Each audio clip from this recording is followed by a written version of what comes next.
오늘 특별히 또 창립 17주년을 주신 것을 너무 감사해서 도대체 어떤 말씀으로 은혜를 줘야 되나 이러면서 이제 계속 기도했는데 일주일 동안 이제 기도하면 준비한 주제가 오늘 이제 강력한 대적에게 승리하려면 이 말씀이었어요. 지금도 정말 사사처럼 우리 교회를 통해서 또 터키에서도 또 지금도 예배드리고 거기서 선교센터를 또 하나 만들어서 두 곳에서 예배드리는 곽다니엘 선교사님이 또 생각나요.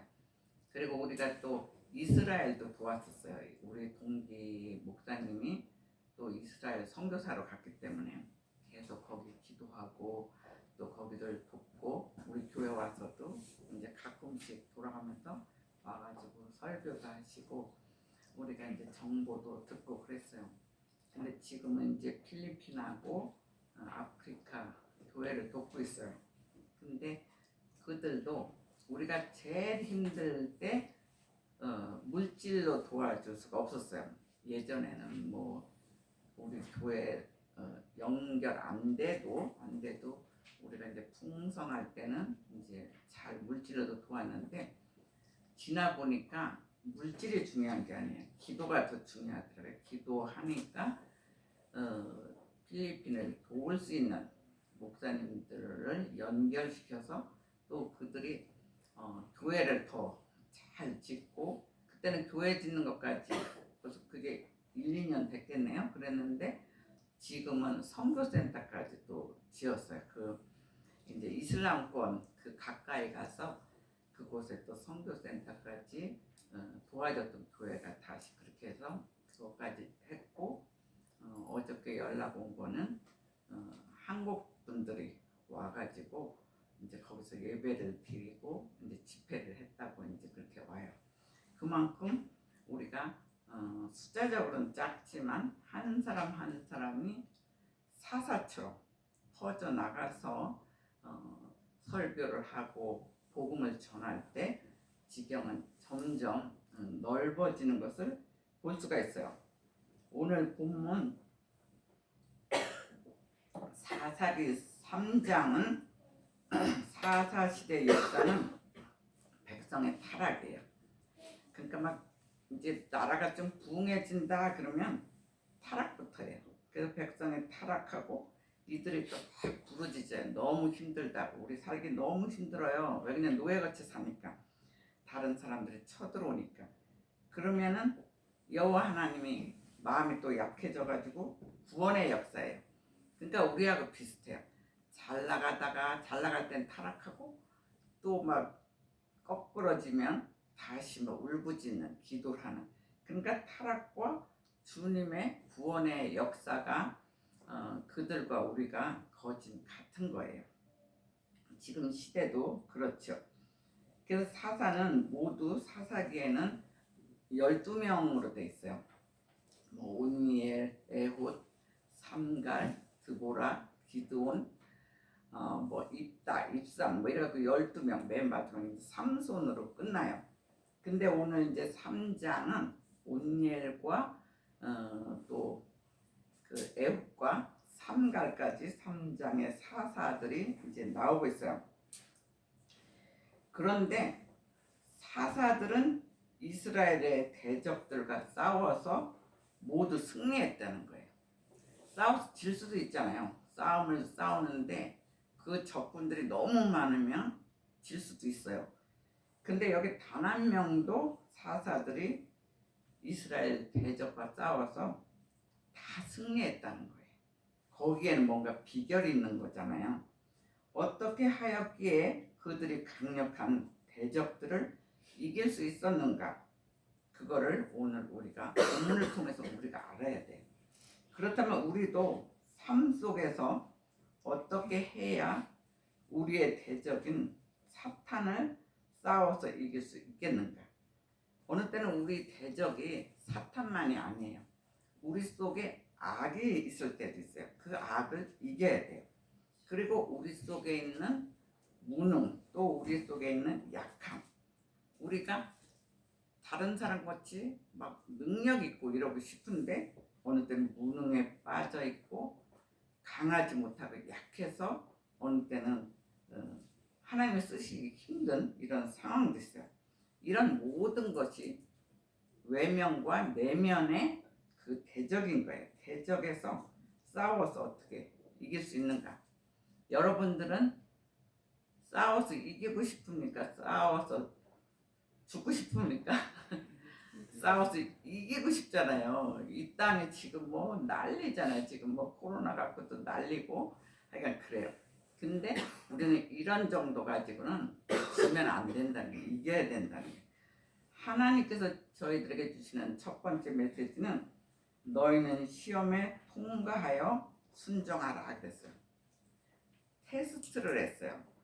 그 1절 한번 읽어주세요. 1절에 여호와께서 그날의 모든 전쟁들을 알지 못한 이스라엘을 시험하려 하시며 예, 시험을 하려고 이제 족속들 아까 읽으니까 5족속이 나와요. 뭐 여부스 뭐 이래갖고 5족속들을 남겨두셨어요. 그래서 이들을 전쟁을 잘 치를 수 있나, 얘네들이 믿음이 그만큼 있나, 이것을 시험하려고, 이스라엘을 시험하려고 이제 이런 대적들을 주셨다는 것을 분명히 볼 수가 있어요. 그래서 여호와 하나님께서 가나안의 모든 전쟁들을 알지 못하는 이스라엘을 시험하려고 남겨두신 이방 민족들로 이제 모세를 통하여 그들이 조상들에게 이르신 명령을 순종하는지 이렇게 알고자 하였다는 거예요. 이들이 모세의 명령, 그냥 가나안 땅에 가서 다 자리 잡고 잘 살 거라고, 전쟁도 잘 치를 수 있다고, 이렇게 그러니까 모세를 통해서 그 이야기들이 그 이세까지 잘 전달이 되고 이들이 그 명령에 순종하는지를 보겠다는 거예요. 그렇지만 그들은 첫 번째 죄악이 뭐냐면 가나안 백성들과 통혼을 하였다는 거예요. 가나안 백성들과 결혼했어요. 이스라엘 백성들은 자기네들만 순종이라고 지금도 얘기하고 있어요. 다른 이방인과는 결혼을 안 해요. 근데 이들이 계속 전쟁 치르고 막 이러다 보니까 집도 없지요. 이제 뭐 그렇게 부자도 아니죠. 힘들단 말이에요. 근데 가나안 땅에 딱 들어가 보니까 그들이 이미 자리 잡아가지고 잘 사는 거예요. 잘 살고 이렇게 그러다 보니까 자기 딸들을 이방인 아들에게 주고 또 거꾸로 이제 이방인 딸을 자기 아들로 며느리로 이제 이렇게 하는 거예요. 그러니까 통혼을 하다 보니까 결혼하다 보니까 서로 사랑하게 되잖아요. 사랑하는 정도에 그치면 모르는데 그들의 신까지 이제 나중에 믿게 되는 거예요. 거기에 어떤 신을 믿었다 그렇게 나와 있어요. 거기가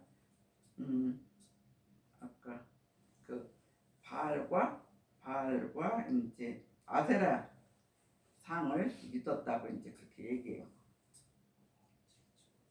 그러니까 정말 이들이 7절에 나오네. 7절 한번 읽어주세요.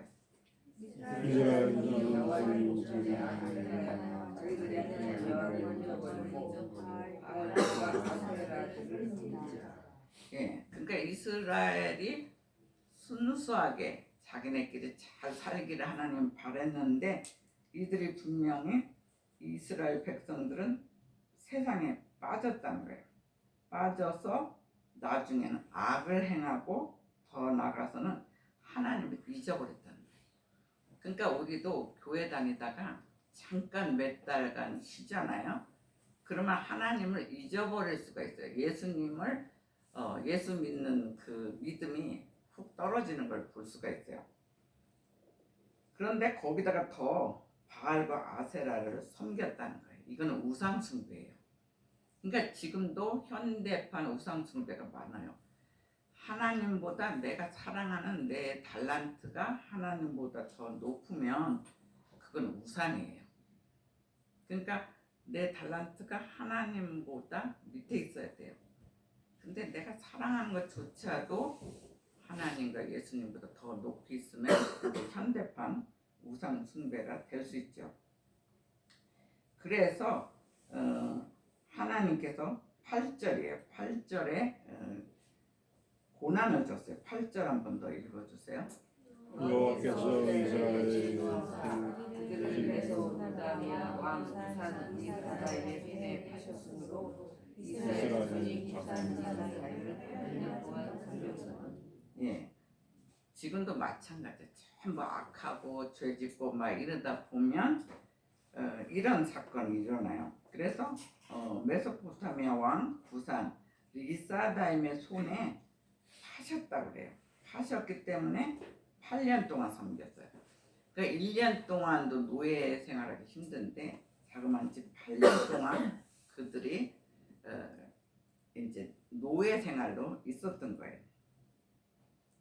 그래서 우리도 하나님 앞에서 계속적으로 악을 행할 때 순종할 때까지 연단한다는 걸 알라는 거예요. 우리도 어느 때는 하나님이 널 통해서 이런 일을 하고 싶어 뭐 여러 가지 하나님의 우리와 약속과 계획이 있어요. 근데 계속 악을 행하고 또 우리 속에 다른 사람들이 잘 되는 것이 싫어서 시기한다든가 질투한다든가 이런 것도 악이에요. 그렇게 악을 계속 저지르면 하나님 앞에 온전히 순종할 때까지 연단을 받는다는 거예요. 그래서 여기 있는 분들은 지금 여러 가지 사건 속에 있지만 우리가 어떤 시험에 올 때 큰 시험에 보니까 한 3번은 와요. 근데 하나를 이기고 2번째를 통과하고 3번째 테스트까지 통과하면 그 다음부터는 하나님이 쓰세요. 아, 얘는 정말 믿을만하다 이렇게 되는 거예요. 그러니까 이 테스트에 우리가 잘 통과하고 순종해서 하나님이 주시는 축복을 받으시기를 축원합니다. 아멘. 그래서 하나님이 주시는 2번째 메시지는 너희는 성령의 능력을 받아라 그랬어요. 성령의 능력을 받아야 돼요.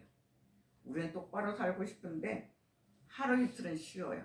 근데 1년, 10년은 우리가 살기가 힘들어요. 그래서 너희는 성령의 능력을 받아라 얘기하고 있어요. 9절 읽어주세요. 이스라엘 자손이 여호와께 여호와께서 이스라엘 자손을 위하여 한 구원자를 세워 그리고 갈렙의 아우 나사의 아들 우리엘이라. 예, 메소포타미아 왕 부산 리사다임 손에 8년 동안 있으니까 얼마나 또 힘들었겠어요. 그러니까 이스라엘 자손이 여호와께 막 부르짖어요. 이제 정말 힘들다고 우리 이제 똑바로 살 테니까 우리를 평화를 달라고 막 그런 기도하는 거예요. 근데 보통 기도가 아니라 부르짖는 기도를 했다고 해요. 그러니까 하자크 기도예요. 따라해보세요. 하자크. 제가 가끔씩 쓰는 말인데 간과 장이 터져나가도록 막 부르짖는 기도예요. 그렇다고 막 소리를 빡빡 지르라는 건 아니고 우리 마음이 막 그만큼 간과 장이 터지도록 간절한 기도를 하라는 거예요. 그렇게 간절한 기도할 때는 하나님이 특별히 들어주세요. 우리가 그냥 대충 기도하면 응답도 대충 들어와요. 근데 간절한 기도, 내가 막 정말 이건 꼭 이루어져야 되겠다 이런 기도를 할 때는 하나님이 들어주셨어요. 근데 그때 사사를 누굴 썼냐면 갈렙은 우리가 알잖아요. 갈렙의 사위 온니엘을 썼다는 거예요. 그러니까 가나안 땅에 갈 때 광야에서 1세대는 다 죽었어요. 근데 여호수아와 갈렙의 나이가 그때 80에 갈렙과 그 20대 아이들이 이제 가나안 땅에 간 거죠. 그때 갈렙이 나와요. 갈렙의 사위 온니엘을 하나님이 특별히 쓰셨다는 거예요. 근데 온니엘은 하나님의 영이 임한 자예요. 성령이 임했다는 거예요. 그래서 그리고 또한 온니엘의 이름이 히브리어로 여호와 하나님이 나의 힘이다. 히브리어의 온니엘은 여호와 하나님이 나의 힘이다는 이름이에요. 여러분 한번 따라해보세요. 여호와 여호와 하나님이 하나님이 나의 힘이다. 나의 힘이다. 얼마나 진짜 믿음도 좋고 그러면은 그런 사람이 됐으면 하면 부모가 온니엘이 적겠어요. 당신 이름이 뭐예요? 그러면 여호와 하나님은 나의 힘이다. 이렇게 얘기하는 거예요. 우리 역시도 예수 그리스도는 나의 왕이시다. 그러므로 나는 죽고 예수 그리스도의 이름으로 산다는 고백이 있어야 된다는 거예요. 그건 무슨 소리냐? 예수 그리스도의 뜻대로 살아야 한다는 거예요. 그래서 온니엘에게 하나님의 영이 함께함으로 승리했어요. 온니엘이 하나님의 영이 함께하지 않으면은 죽을 수밖에 없어요. 이길 수가 없어요. 그래서 여러분들 이름을 잘 생각해 보세요. 여러분들의 이름을 통해서 하나님이 하셨어요. 온니엘은 그렇게 이름을 줬지만 누가 너의 이름은 뭐냐, 너의 이름의 뜻이 뭐냐 그러면 오늘 새벽에 갑자기 이제 저도 생각이 난 거예요. 그래서 보니까 말벌쑥이니까 깨끗한 마음으로 충성충이거든요. 하나님께 충성하는 자. 그리고 편안강이에요. 그럴 때 평강의 축복을 받는구나. 내 이름을 하나님이 그렇게 지어주셨구나. 하나님께 깨끗한 마음으로 충성할 때 너에게 평강의 축복을 줄 것이다. 이런 이름을 주었다는 거예요. 그리고 어떤 사람이 이렇게 보면 정직한 진실된 마음으로 하나님께 기쁨을 돌리는 자. 지금 두 명이 지금 내 눈에 보여요. 무슨 정인지 무슨 진인지 내 사실은 한문은 몰라요. 그렇지만 정직하고 진실되게 기쁘리면 하나님께 기쁨을 바치는 자. 그러니까 여러분들은 무슨 이름인지도 모르지만 하나님이 여러분들의 부모를 통해서 그렇게 멋진 이름을 붙여줬다는 거예요. 그래서 여러분들도 그렇게 이름대로 하나님께 충성해야 돼요. 그렇게 했다 보니까 11절의 역사가 있었어요. 11절 한번 읽어주세요.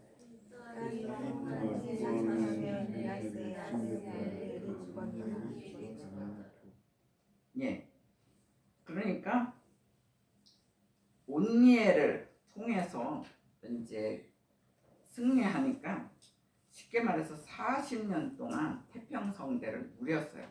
그러니까 한 사람의 사사가 하나님의 영이 임하니까 40년 평온하게 지냈다는 거예요. 그러니까 여러분들이 열심히 성령이 임해서 일을 하면 여러분들의 가정이 완전히 오히려 부흥도 되고 샬롬의 축복이 있는 거예요. 예수님 시대도 그랬어요. 예수님의 제자들도 3년 동안 계속 같이 먹고 자고 했는데도 연약했어요. 예수님 제자들도 연약했지만 그들에게 마가의 다락방에서 가만히 있으라고 나오지 말라고 했어요. 성령이 임할 때까지 나오지 말라고 했어요. 근데 성령의 능력을 입었을 때 그들은 대단한 사람이 되어서 순교하는 마음으로 복음을 세계로 정복했어요. 자그마치 12명이 지금 전 세계에 복음화됐다는 소리예요. 그러니까 성령을 한 사람 한 사람 입으면 그게 대단한 파워가 되는 거예요. 그들이 처음에 많았던 숫자는 처음에 많았어요. 한 500명이 전 세계에서, 지금으로 따지면 전 세계에서 이렇게 모였어요. 근데 나중에는 성령이 안 임하고 하루 이틀 지나도 아무 소식이 없으니까 다 뿔뿔이 자기 나라로 간 거예요.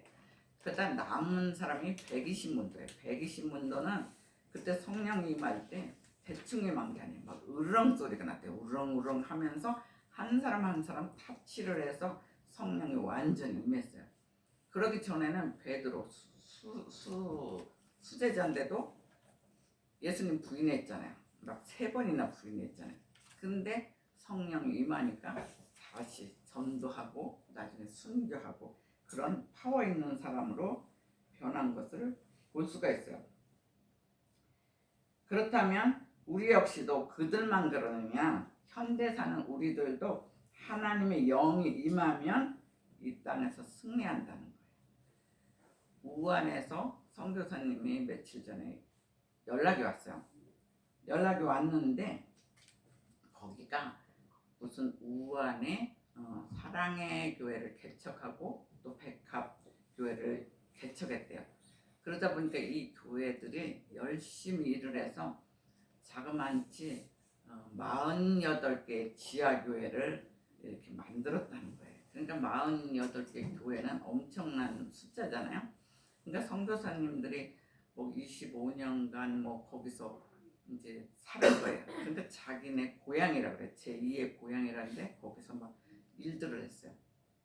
그래서 지하교회까지 뭐 그렇게 만들었는데 그게 점점 커지니까 정부에서 19년 작년에 거기 이제 금지령이 내린 거예요. 그러니까 큰 교회 십자가석도 내리게 하고 작은 지하교회까지 예배를 못 드리게 했어요. 그러면서 특별히 그렇게 예배를 못 드리게 하니까 사탄들의 영이 난리를 쳐서 그 넓은 중국 땅에 하필이면 우한에 그런 지금 코로나의 그런 전염병이 돈 거예요. 근데 또 하나 기적은 뭐냐면 어떤 사람들 우한에 있던 사람 젊은이들이 특히 이제 어디를 이제 회사를 갔대요. 회사를 갔는데 갔다가 들어오려고 하니까 아침에 나갔다 저녁에 들어오려고 하니까 우한이 완전히 이제 못 들어가게 막은 거예요.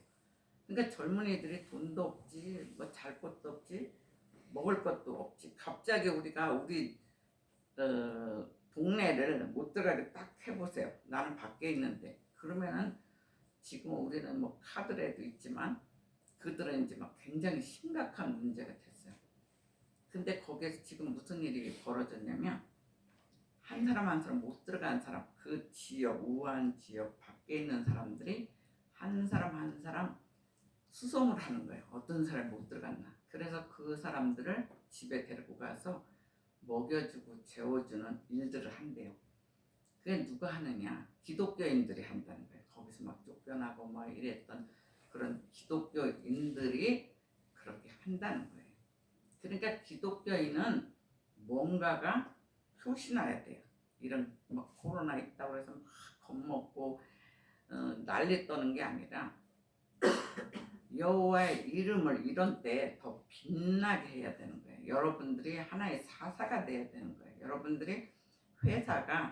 여러분들 회사에 일하는 사람들이 다 예수 믿도록 여러분들이 기도하고 전도해야 돼요. 여러분들이 한 명 한 명의 사사예요. 그러니까 그들이 전도한다는 건 뭐냐면 그들을 사망에서 생명으로 옮겨주는 거예요. 그러니까 회사에 가서도 사사가 돼야 되고 또 거기 이제 회사 안 다니는 사람들은 가정에서도 자기 가족부터 이렇게 전도하는 사사가 돼야 돼요. 그럴 때 온니엘이라는 그런 능력 있는 우리가 되는 거예요. 한 사람 한 사람 하나님이 우리를 향한 그런 뜻이 이루어지기를 주의 이름으로 축원합니다. 아멘. 그래서 아까도 얘기했지만 하나님의 영이 우리에게도 임하면 그때서 우리는 승리한다는 거예요. 이게 막 코로나 정도 이거 별것도 아니에요. 오히려 영적으로는 우리가 이겨야 돼요. 세상이 막 시끄럽지만 영적으로는 이겨야지. 영적으로서부터 지면은 우리는 우한 그런 시대로 이제 갈 수도 있어요. 그래서 하나님 말씀이 그만큼 중요하다는 거예요. 하나님 말씀이 내 삶에 그대로 이루어지기를 기도하라는 거예요. 우리 특별히 새해 말씀을 줬잖아요. 새해 말씀은 이렇게 카드에다가 줬어요. 근데 그걸 사진 찍어서 보관하라고 했잖아요. 특별히 그 말씀이 나한테 준 이유가 있어요. 2020년도에. 근데 그 말씀이 내 삶에 그대로 이루어질 것이다 믿고 기도하라는 거예요. 그냥 말씀 한번 그날 딱 보고 은혜 받고 끝나라고 준 게 아니에요. 성경책은 말씀이 되게 많아요. 많지만 이 말씀을 믿느냐 안 믿느냐의 역사는 완전히 틀려요. 그냥 대충 읽는 사람은 대충의 역사가 있어요. 근데 이것을 분명히 이렇게 이루어질 것이다 이렇게 믿고 가는 사람한테는 그런 역사가 일어난다는 거예요. 왜냐하면 하나님 말씀 속에 보배가 있어요. 보배가 있고 또 나를 향한 계획이 있다는 거예요. 그래서 여러분들이 매일매일 말씀 보고 기도함으로 하나님이 주시는 놀라운 보배와 하나님께서 여러분들을 향한 계획이 그런 축복을 받기를 주의 이름으로 축복합니다. 자, 마지막 메시지는 너희의 지혜와 지도력을 겸비하라. 우리에게 지혜로우라는 거예요. 지혜와 하나님이 주시는 지혜, 지도력을 겸비하라고 하나님께서 저희들에게 특별히 말씀하고 계세요. 12절 읽어주세요. 12절. 이스라엘 자손이 또 여호와의 구원하리라. 이스라엘 자손이 여호와의 구원하리라. 여호와께서 모압과 베르몬을 강성하게 하사 그들을 대적하게 하시니. 예, 이번에는 또 이제 말하자면 온니엘이 죽었단 말이에요. 온니엘이 있을 때는 그나마 막 40년 동안 태평성 되는데 온니엘이 죽으니까 그들은 하나님의 여호와 앞에서 목전에서 악을 또 행했어요. 막 악하고 또 뭐 우상 숭배하고 막 이러다 보니까 이번에는 모압 왕 에글론을 아주 강성하게 해서 대적할 이스라엘 자손이 에글론에게 18해를 동안 섬겼다 이렇게 나와 있어요. 14절에 나와 있어요. 14절 한번 더 읽어보세요. 이스라엘 자손이 모압 왕 에글론을 18해 동안 사사이니라. 예. 그러니까 한 사람이 대단한 영적인 사람이 죽으니까 다시 악을 행했다는 거예요. 그러니까 굉장히 중요해요. 우리가 회사를 다닐 때 리더가 악을 행하면 그 사람들은 금방 다 사망길로 인도하는 거예요. 그래서 이들이 또 다시 이제 부르짖어요. 자기네들이 막 너무 18해를 또 노예같이 사니까 얼마나 힘들었겠어요. 막 또 부르짖어요. 부르짖을 때 이번에는 이스라엘 자손이 부르짖을 때 베냐민 사람 왼손잡이 에웃을 세웠다는 거예요. 특별히 에웃은 왼손잡이다 이것을 굉장히 지금 강조하고 있어요. 15절 한번 읽어주세요. 15절. 이스라엘 자손이 여호와께 부르짖음에 여호와께서 그들을 위하여 힘을 부어주사 세우시니 그는 곧 베냐민 사람 게레의 아들 왼손잡이 에웃이라.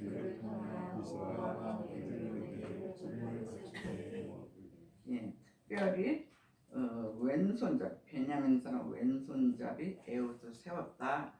그 왼손잡이를 썼다는 거예요. 그걸 왜 강조했냐면 그 당시 베냐민 사람들은 대부분이 오른손잡이에요. 그런데 에웃은 왼손잡이라는 거예요.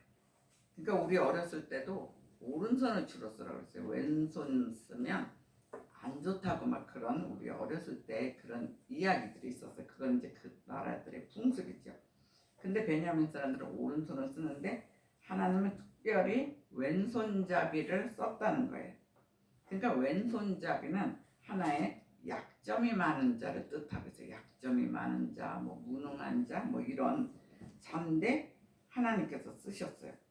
그래서 에웃은 이제 에글론 그 왕한테 공물을 바쳐요. 그러니까 노예같이 살면 다른 나라의 왕한테 공물을 바치잖아요. 공물을 바쳤는데 공물을 바치고 길갈로 들어가요. 길갈로 돌아가서 19절에 얘기를 다시 와서 19절에 이야기를 해요. 19절 한번 더 읽어주세요. 자기는 갈라의 근처 돌 뜨는 곳에서 돌아와 왕이 왕에게 아뢰었다. 왕이 명령하여 조용히 하라 하매 다 물러갔다. 예. 그러니까 공물을 벌써 바치고 가니까 왕이 안심했죠. 얘가 다 바쳤는데 왜 다시 왔지? 그러니까 길갈에서 다시 와요. 와가지고 왕이여 내가 은밀한 일을 왕에게 얘기하겠다는 거예요. 그러니까 왕이 자기 신하들을 다 은밀하다니까 다 물러나겠어요. 그러니까 1대1로 만나서 준비된 칼로 찔러 죽였어요. 그러니까 왕이 죽으니까 그 나라는 뭐 무너지죠. 그러고 나서 그 용사들도 자기 그 지금으로 말하면 군인들 같이 그들을 다 물리쳐서 나라를 점령하는 것을 볼 수가 있어요.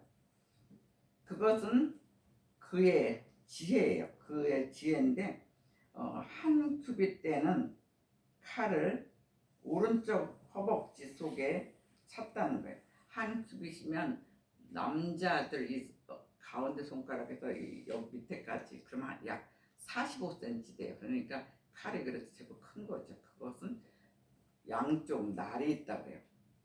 근데 대부분 사람들은 오른손잡이니까 칼을 왼쪽에다 차잖아, 그죠? 되게 이렇게 차서 이렇게 싸우지 여기서부터 이렇게 하면 칼이 똑바로 안 쓰잖아요. 그러니까 오른손잡이들은 왼쪽에 차는데 그 왕이 볼 때는 왼쪽에 아무것도 없는 거예요. 그러니까 왕이 볼 때는 평안한 거예요. 그리고 진짜 은밀한 얘기를 하려고 하는구나 이렇게 들여댈 때 얘는 왼손잡이니까 오른쪽에다 깊이 칼을 숨겨놓으니까 이 칼을 빼서 그 왕을 죽인 것을 볼 수가 있어요. 근데 그 지혜를 하나님이 주셨다는 거예요. 자기가 막 연구한 게 아니고. 그러니까 대부분 사람들은 오른손잡이니까 왼쪽에 칼을 차는데 그의 약점을 하나님은 강점으로 쓰셨다는 거예요. 그래서 이 사람을 통해서 80년 동안 태평성대를 이뤘다 이렇게 보고 있어요.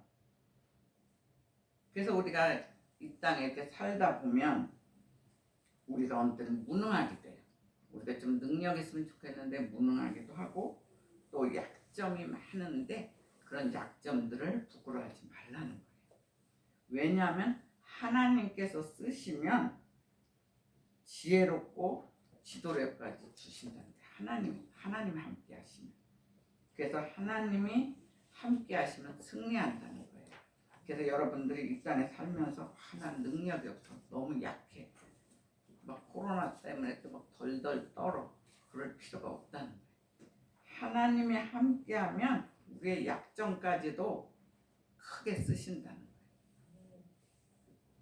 그래서 하나님이 주시는 지혜예요. 하나님이 쓰시면 하나님이 주시는 지혜, 우리의 머릿속에 지혜가 아니에요. 하나님이 지혜를 줬기 때문에 이렇게 몰래 들어가서 1대1로 죽일 수 있는 이런 일들이 벌어져요. 그래서 저와 여러분 산돌교회는 정말 하나님이 함께함으로 승리하는 저와 여러분이 되시기를 주의 이름으로 축원합니다. 아멘. 여러분들이 먼저 기도해 주세요.